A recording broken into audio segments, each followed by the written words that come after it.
What a win! The Chicago Bulls knock off the last undefeated team in the NBA, the Utah Jazz, by a score of 107-99 to move on to 5-1 on the season. What's going on, guys? I'm back with the Chicago Bulls post-game reaction videos, which I'll be doing pretty much, most of the games this year. So if you guys want more Bulls, post-game content, be sure to subscribe to this channel.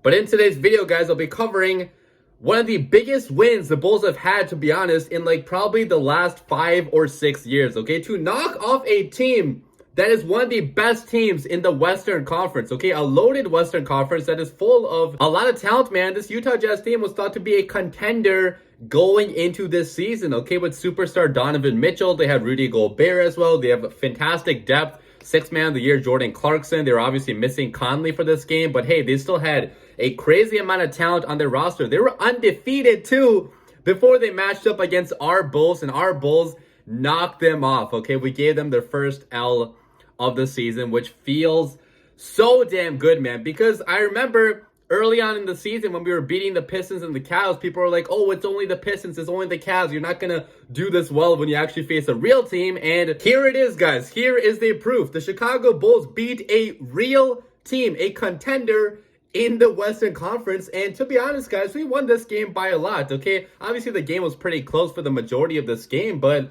final score, man, we won by 8 points. We pulled out a pretty big dub, and this is a big confidence boost, man, for the Bulls going forward. But talking about this game, man, and how it went, I think that mainly how the Bulls won this was by far because of their defense, man. And that's something that you couldn't say about the Bulls for the past, 3 or 4 years, right? We have not had a good defense here in Chicago, a true elite defense on this Bulls team in, a very long time. But some of the additions that Arturas Karnisovas has made over this offseason, okay? Obviously getting Lonzo Ball, he did a fantastic job the entire night on defense. Alex Caruso with a defensive effort as well. He was pretty good out there again. But also, guys, Tony Bradley, okay? This guy kind of came out of nowhere. He's only getting more playing time now because Patrick Williams is out for the season, which is pretty unfortunate, by the way. Really sucks to see the young guy, go out for the season like that with a pretty major injury. But man, Tony Bradley is definitely making the most of his minutes, guys, because even though he didn't make a big impact on the stat sheet, right? He only had 2 points, only had a couple rebounds.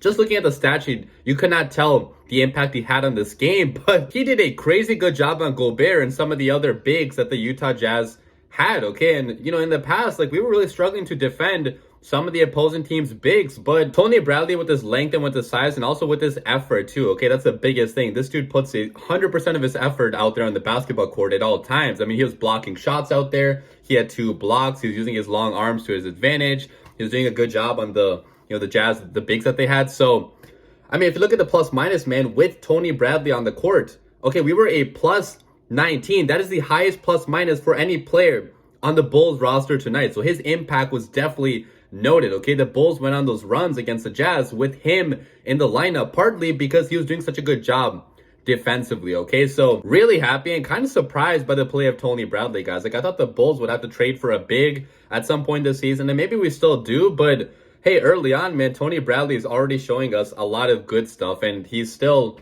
going to get better probably going forward. So that was really a big plus for the Bulls tonight, the defensive effort, and it was pretty much out of everybody, right? Everybody chipped in with the defense.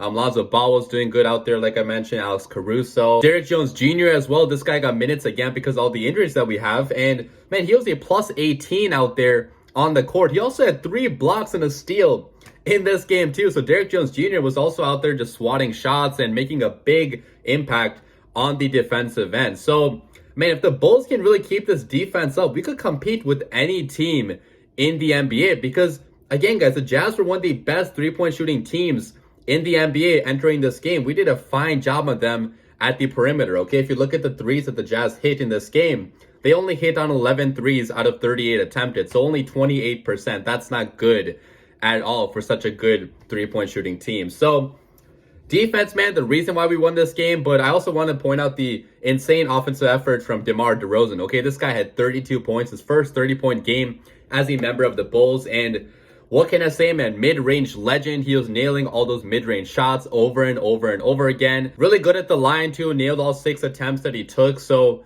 man, we're getting big outputs from Demar, okay, on the offensive side of the basketball, that's what we need, okay? We're paying this guy a lot of money. He's the highest paid player on the Bulls roster, and he's definitely earning every cent of the money right now, okay? Lavine didn't score as much as Derozen, but he still had 26, okay? A pretty fine effort. He wasn't as efficient, but that's also partly because I feel like he's still playing injured, okay? He did have an injury on his thumb, which was announced like a couple days ago, but he's still playing through that injury. So you can tell that on some shots that he's taking, he is kind of hurting, but hey, respect to him, man, because he's still balling out for the most part, okay? He had a big clutch shot in the fourth quarter to put us ahead by, forgot how much it was, but that was a big shot that he nailed. He also had an alley-oop dunk from a phenomenal pass from Lonzo, man. That was from the three-point line, so it was a pretty far alley-oop, but a perfect pass and a perfect finish by Zach Lavine. So, Lavine's effort was pretty nice out there.